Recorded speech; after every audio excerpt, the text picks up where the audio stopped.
Welcome to the next episode of Thoughts of the Round Table. My name is Paul Ox. And it's me, Matt Rebar. And Matt just destroyed Oh my god. Listen, I literally ran around all day. I was a greyhound. And the only thing I had, and you know what, I'll name drop, because guess what? We don't have any sponsors. I'm not tied to anyone. Nope. I'm a free man. I had Charlie's Subs at the mall. It was like the best option at the food court, and it smells like Charlie's asshole now. Well, here's my question. I had that like about 7 hours ago. But then before that, what did I have? Oh, I had schnitzel. It doesn't matter. It's fast food. That's what it does to you, man. I don't know. And then you come over Chinese food, so probably add it on top We of it. really should put a warning label before this if we're really going to talk about how I destroyed your bathroom. You know what? It's your fault. I didn't like your bathroom's decor. I'll admit it, okay? I wanted the toilet gone. I do want to say this, though. I was just outside. You know, I had to air out the entire house. Just kidding. Paul's outside, like, with the exterminator, like hi, so, Exterminator? I heard that you exterminate pests. And they're like, well, what do you got, cockroaches? And Paul's like, no, his name's Matt Rebar. So Hitman. Please call Well, you could say it like that, but exterminator seems more aggressive. Which, in this case, is needed, because I aggressively ruined your bathroom. You aggressively destroyed that toilet. That bathroom is like 2008. I'm going to have to shut that wing of the house, man. You know what? At least you have a house that has wings, you know, so. I don't. I live in a ranch. Anyways, so I was outside. And what is it? It's the end of April right now. I know it's going to be different when it's released, but right now as we sit, it's the end of April. We're time dating, because why not? It's raining right now, no big deal, whatever. But I was out there and I looked at the weather. It's supposed to snow tonight. No! Yeah. No! Mind you, Michigan's supposed to get 9 inches of snow tonight. Oh, well, you know what? It's Michigan. That's different. But also, I was out there, and this is what I wanted to bring up to kind of start the show off please. and have some fun with it. So I don't know if you've tried to get any new skills recently. I have. Always looking for new skills. And so today I tried my hand for the first time really into it at carpentry. Oh. I made some crates that look... And barrels? No, just crates, not to the barrels. Okay. I made shelves, okay? So I made shelves. And I've made shelves in the past, but they were pretty easy. So these were more... Yeah, I bet your shelves were like... The shelves in the bathroom you destroyed. Oh, I love those shelves. Yeah, Too bad they're destroyed. Too bad you can't use them. Melted the pipes. But anyways, so I made new shelves today, and they actually came out pretty good. Yeah. But apparently I can't make a fucking box. Like, it's not easy to make a box. Like, to turn a flat piece of cardboard into a box? No, I was making a crate out of wood, all right? Not barrels, just crate, no barrels.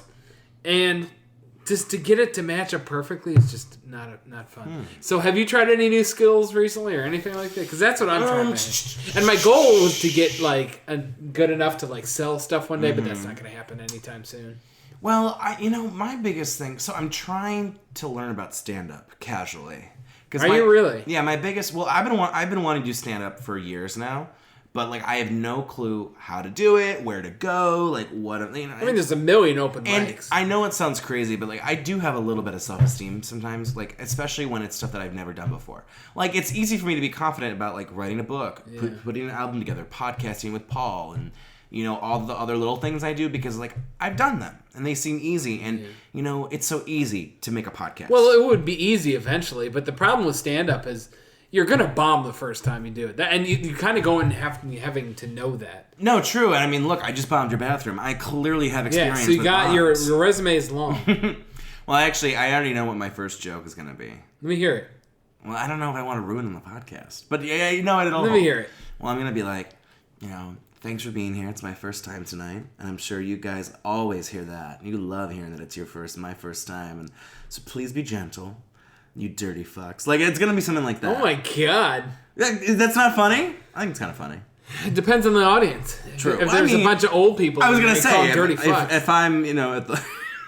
Oh, how did he know? How did he know I shit my pants? Well, I mean, it was her. Because Matt just She suggested the orgy. I didn't have any part to do with that. So what would your comedy be like? Would you what would you base around? Well, I'm a storyteller, so it'd probably be like stories. Well, yeah, but is it... Are you going to be politically based? Or are you going to be no, just life based? Story, yeah, life. Okay. I mean, I'm already like, I think when it comes to humor, I just love to throw everything at the wall. It's wordplay, it's metaphors, it's stories, experience, one-off jokes, looping it back. Well, the first time you do stand-up, you got to let me know because I will record it for this podcast. Paul's going to be in the back row with like a freaking one of those boom mics and like ones that goes over the shoulder. No, I really will. I've set 3. Well, here's the thing, and I just need to like sit down and like I did some research, but then like I didn't really. It was like in the how car. serious are you? It was in the car. Like my friend was driving us to Columbus, so I was in the car doing research. So like on my phone, it's like I gotta kind of sit down with like a computer and do research. But what kind of research are you doing? like I don't know. Like, do I just write a script and kind of like go with it and like memorize it low key, and then where do I go and where do I do it? So I'll figure it out eventually. But like I had 3 goals in 2019: put an album on Spotify, did that. Okay. Have a podcast like for shizzles, like for real on Apple. Did that twice. And maybe thrice later this year, but no more details on that. And come my third goal is to do stand-up. And that one really, technically, is the easiest one to do. All you got to do is find an open mic and you're good to go. You know what? You're right. Maybe I'm making maybe I'm making it complicated because I don't want to. You literally just have to sign up for an open mic and give your hand at it. Be like, hi, they kind of needed people to fill in, and that's why I'm here today. I mean, you're not going to be going to hilarities anytime soon. No, wow, that's no. I'm being honest. No, and I agree. I think that's what you're thinking about, like how you get to that. But you got to start at the little open mics. And not to make this like the Matt Rebar Pity Hour, but sometimes I'm like, am I funny enough? So it is the Matt Rebar Pity Hour. Sponsored by Pretzels. Well, no, I mean General Pretzels. Just pretzels. The pretzel industry is very. They know our listeners love pretzels. But no, like seriously, like I know, like with you, I'm funny, and with my friends, I'm funny, and my coworkers, I'm funny. But like it's different. Like I'm up on a stage, and it's me versus the world. It. And like part of me is like, well, what makes you think if you're like, why would you not be funny? Like if you're funny with everyone in your life. Why would you not be? And you're like, I'm an entertainer already. What are you going to do with your first heckler? I'll probably seduce him. No, I'm kidding. I don't know. Because honestly, I'm good at sassy comebacks. I would like to do stand-up, but that'd be my biggest fear, honestly, is hecklers. Because I've never done it before. So do you ignore them? Do you get into it with them? See, I think you have to play it safe. I think I'm good at sassy comebacks, so that would be a win. But if you like attack the audience, like I did some research, and it's like you want the audience on your side, and so one way to get them not on your side is by like going after someone. And so like let's say someone heckles at you, and you're like, oh, well, thanks so much, sir. Great to see that we have someone who's bald in the audience today, or whatever it is. Like it's a way like you can jab, but you don't want to like absolutely like I destroyed your bathroom. You don't want to do that to an audience because you'll lose them. You'll lose it. So, have you written any jokes? Do you have like 5 minutes down? See, that's the thing. I'm not like I can write a comedic screenplay. I can sit here with you and maybe in a half hour have like 3 solid jokes. But like I'm not like, when did the penguin cross the road? So are you gonna do this or not? Is what I want to know. I know I need to because I've been wanting to do this for years. I had 3 goals in 2019, and it's the last one. I got the first two. In April. I got the first 2 done in 3 months. Well, when would you plan on doing it? Because I really want to go. You know what? Let's do it. We're gonna make this happen. Why don't we go tonight? Well, I don't know if we can find an open mic that soon. Bitch, I could find one for you. Paul's like, we're gonna go to this seedy bar called Hustlers, and I'm like, is that? It's a strip club where they do comedy in the. You have to do it naked, but and little nipple tassels. But actually, I would. You know what? Sign me up. We're doing it tonight. I'm doing open mic with nipple tassels. I'm not even joking though. We could do it tonight. I won't give you. I won't give you that pressure. I gotta get it. I'm slowly getting into the mind frame. I'm not. I wouldn't push you like that, but I would like to see it soon. I'm like an elephant in labor when it comes to doing stand up. Like I don't know what that means. You know how it takes like 4 years for an elephant to give birth? No. It's actually, does it really? Like 20 months, but like forever. It's a slow process, and this is my elephant. This is my pregnant elephant. Yeah. Oh, it takes forever. It's like 18 or 20 months. Yeah. Well, they're so big. All right. Gotta grow those tusks. Paul. Yes. I need to know what the news is. All right, not the news. Well, apparently my little handheld computer right now that I like to call my phone just kind of deleted like what I was looking at. So give me a second to get back. In the meantime, you can tell one of your jokes. Sassy. All right, so this is, I don't know if I've ever talked about this before. And because I've seen this headline before. So it's an older story, but it is one of the greatest stories I've ever heard. Okay. So I don't know if you knew this, but have you ever heard of I think it's the AVNs. It's the pornography convention. Like they have one, it's in Vegas. Oh, okay. And it's where all the porn stars get their awards, you know. They have really weird awards. But, so they had a sex robot there that was like a prototype for something. Okay. It literally had to get sent back to its company because it was molested so hard people broke it. Oh my lord. Like people literally just destroyed this thing. So much so that it did not work anymore. You know what's funny? At first I thought you meant it was emotionally, like, I cannot do this. I feel filthy. I am emotionally destroyed. It just like starts like sobbing. Like turning on you. It grabs some lipstick and writes slut in the mirror. Would you ever want this? I know this is totally, well, not kind of unrelated. I want to hear. Would you ever want to be one of those professional cuddlers? Have you seen those? You know what? I have, and frankly, I feel like I would make more money doing that than my current job. So why not? Honestly, would you want to be the big spoon or little spoon? Like, would you want to be the person cuddling or the cuddly? Listen, Paul. Like in every job I have, I'm adaptable. I'm what you need from me. You want big spoon? You want small spoon? You want face to face? You want some leg pretzels? Oh, sponsored by Pretzels. Leg pretzels. Yeah, leg pretzels. When you cross your legs together and they get all like. I've never heard that.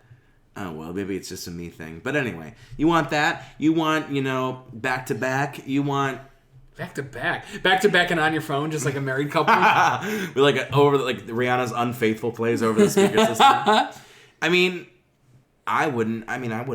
Cuddling. Here's the thing, and this is maybe going to sound too Bjork of me, and I apologize. Bjork, what's that mean? Bjork, the alternative artist from Iceland, who's very like hippie.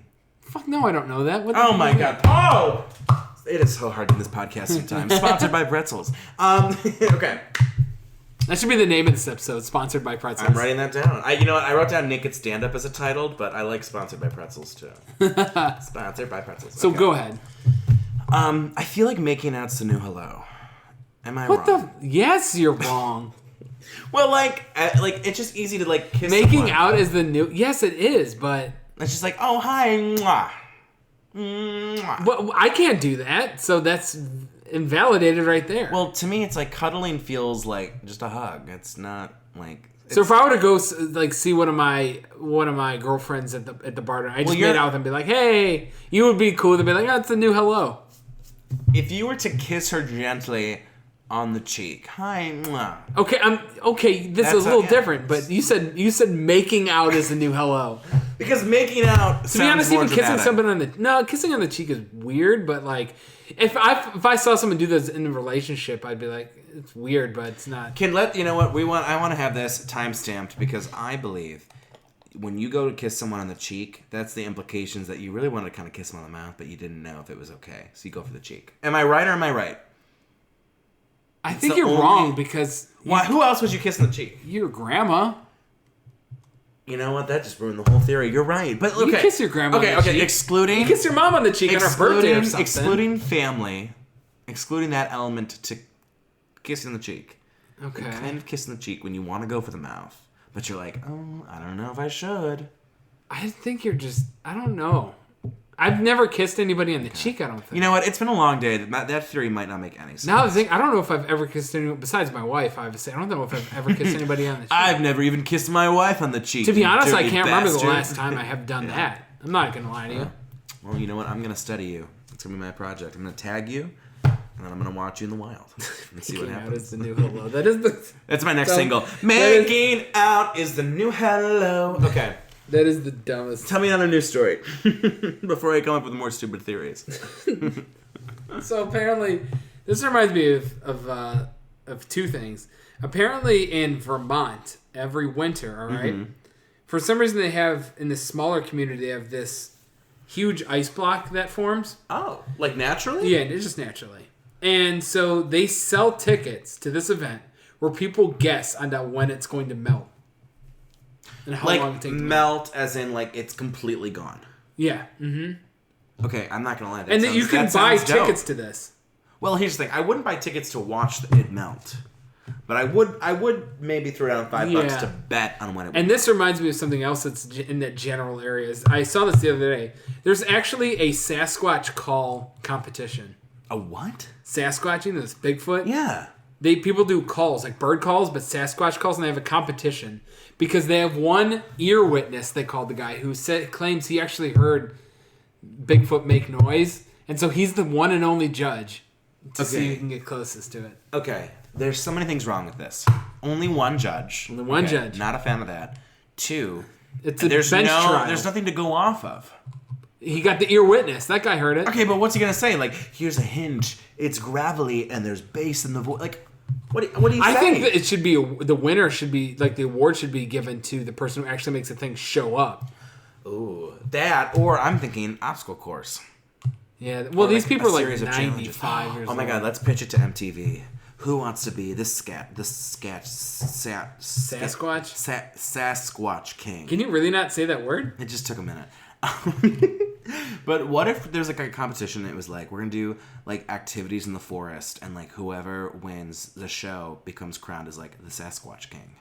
Would you want to be the Sasquatch king? I mean, if there's people who are doing a contest to like cry out like a Sasquatch, I mean, hey, I think that there would definitely be some like 10 people who'd do it. Oh, I'm sure. And then we would laugh because it'd be like roll around in the forest floor to like, get 5 points. All right, moving on to my last story. Ah, ready? You yawny. Yeah, I know. I've been super yawny. You've been just I don't know why. all over the place. It's that time. And I haven't. You know what's funny? The sociopath in me must have jumped out. I didn't yawn back at any of your yawns. Oh yeah, you're pretty fucked up. You got a weird day going on. You're blowing up my bathroom. You won't yawn on my yawns.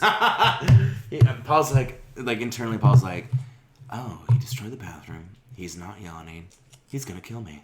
I better hide those knives over there. But anyway, so sponsored by no I'm kidding. Sponsored by Pretzels. Pretzels. They're pretzel knives. You can use them to cut up pretzels. Okay. So the last article I just found and I read earlier was about this construction crew that was doing some work on a house, and they were taking down a big thing to do now is to have open concept houses. Mm-hmm. Kitchen, whatever, so you can see your kids, whatever. And so they were taking down a wall so it could be open concept. Mm-hmm. And every once in a while, construction crews will find like weird things in the wall, letters, whatever. Poems. I actually left a note inside my wall here. Oh, what does it say? It just says my name. Oh. I actually I redid this floor and I wrote my name on the floor. And I would have left like a confession. And I did leave a note actually, but I won't tell you what it is. I did legitimately leave a note. The series finale. I want to know. No, I will never tell you. The only way you'll find out is if you buy this house and pull up the floor. I will burn this house. I already burned your bathroom down, so what's going to stop me from burning the rest of the house? So anyways, you better not. It's expensive. So, these construction workers found teeth in the wall. Oh, God, dude. Teeth. Just, not dentures. Mm-hmm. Just teeth. Just teeth. My favorite story was they were doing something, and they opened the wall and honey started pouring out. Honey? And it turns out there was a whole nest or a couple bees nests that had I guess fossilized. And so it just all this honey, and apparently they thought it was blood at first or something. It was so well, because honey's actually really dark. Yeah. They were like, oh my god, it's bleeding, and then it was honey. That's my god, that'd be freaky if the house starts bleeding and be like, all right, I'm get a priest in here, I'm leaving. Oh my gosh. Ooh. Remember that when Michael Jackson filmed his music video for, what is it? Beat It. That's one where he's got that leather jacket on. He's dancing in the street, right? Because a dead body was in one of the AC vents that they were dancing under, and blood started leaking onto Michael Jackson, and someone was killed, and they recently they jammed the body in there, stabbed on the set. It was in an alley by a restaurant. Oh god! And someone was stabbed, and their throat was slit off, and their body was put into an vent. And when they were filming, the blood started to leak out of the vent and so they were like, "Why is there blood coming from this?" So they opened it up and found the body. Wow. Yeah, in the middle of the Michael Jackson. Just kill him. Just kill him. Kill him in the vent. Paul, are you ready for some dad? Oh. Okay, you're not ready. I'm ready. Let's go. I don't know. You don't seem ready. It's time for dad advice with me, Matt. Okay, first up. Helpless in high school. Dear Abby, I'm in high school and there's a boy I see for at least an hour every day, and I developed feelings for him 6 months ago, and I've had crushes but never like this. However, he has a girlfriend who seems to like him a lot, and the feeling is obviously mutual. Now, let me be clear. I'm not looking to break them up. I see they're happy, but I've done everything, but I feel trapped, and I want to know how to move on. And Abby's like, okay, sweetie. Can I throw in my 2 cents yes, first? Please. You're all in high school. You're not going to end up with each other anyway. Move on. And this is what Abby said. Well, wait, I thought you would. No, you and Katie aren't high school sweethearts. No. Abby says, listen, sweetie, school years will be over. Stay busy. Concentrate on sports studies, social activities. The more the people you meet, the greater chances you'll find someone who's equally attractive and unattached. I think what Abby's missing here, and I love you, Abby, you gotta tell her, you're 16, you're 17, you're 18, whatever. You have so much time. Just chill out. You're going to meet so many people. You're going to have so many awesome things. And I know you're feeling trapped by this one person, and it sucks when you feel tethered. I've been there, girl. I remember playing Tether by Churches, that song where it's like, I'm a tether, for like 400 years. Like, I've been there. But it's day by day. You break the habit. You don't see him anymore, or you get used to it, or you find someone who... here's the way to fix this. Go to college and forget about them. That's the sequel. Dear Abby, now I'm in college. I followed him to college. Then you might need help. Abby's like, I'm gonna not respond to this letter. Okay, this one is scandalous, and I feel like I might need to read a little bit of context. So this is for askmanager.org for all your professional questions about the workplace. This lady, she's employed by a nonprofit who works with students. She loves the job. Loves it, loves it, loves it. They're hiring a new person, and there's a short list of people. Here's the problem. One of the candidates for this job is, apparently they used to be friends, and then they were roommates, and guess what? They were roommates. She walked in on this friend/roommate having relations with her father. Turns out that... Wait, her own father? Mm-hmm. Wait, Turns out that her father hold on. was having a sexual affair with her roommate and friend. Oh, so... Okay, I thought the dad was banging his daughter. No. The dad's been... Oh, dad's banging the God. friend. Okay. So she cut out the friend. And she put it in parentheses. My father's complicit, but my mom is staying married to him. So, ooh. Now that's a different... That's a different article. So apparently she's like, listen... Do I tell the manager? Do I have the ground to say something? Blah, blah, blah. And she says, listen, you can say something to your manager, and you don't need to divulge everything. So she kind of says, there's a few ways to say it. So one's to say, so-and-so and I had a serious falling out. I wouldn't feel comfortable working with her. If you are considering hiring her, can you talk to me first? That way, if she does end up being a finalist, maybe there's a little bit more reason to talk to. Another thing is, this lady did something to really hurt me and members of my family. I've ended all contact with her, and she's not someone I could work with. And she said, and a good hiring manager would hear that and understand. So, I don't know. What do you think? Could you work with someone, let's say your parents had an affair with like a friend/roommate, who then you cut off, but then they on a finalist list for the company that you're at? I mean, I guess... It would depend on the job. Like, if you're not going to see him that much, like, it sucks, but... If her dad was single, it'd be different. Yeah, that would be different. But the way it is, I guess it would depend on the job. If you're working directly with them, you can't do that. But if you're in different departments and stuff... Well, that's the thing, too. I'm curious. She said, what did she say? It's a nonprofit. Okay, it's a nonprofit. Oh, God, they probably have 3 people. So you're probably going to be working They probably have 3 people there. Yeah. Oh, my God. # capitalism. Yeah, I think she's going to be working. I say, you know what? Definitely go to your boss. Yeah, I would say I'd bring that up Do for it. sure. Because the last thing you want is to be miserable. Oh my God, could you? That is a scary situation. Now, here's one that is my own heart right here. Dear Abby, I've gone out to amazing dates with fabulous men, but I met someone last summer. We have a similar story, and I adore him, but he lives 1,000 miles away. But my emotions are past friendship, but I'm trying to be realistic. Do I quit talking to him because I can't keep it where it's been for the last several months? And we agree that we met for a reason and only time will tell. But, I'm unable to be with him and blah, blah, blah. And she's like, I know, I just, I'm, trying to cut it short. She's like, listen, girl, You guys may have met for a reason, but there's also a reason why the two of you haven't met in person for a year.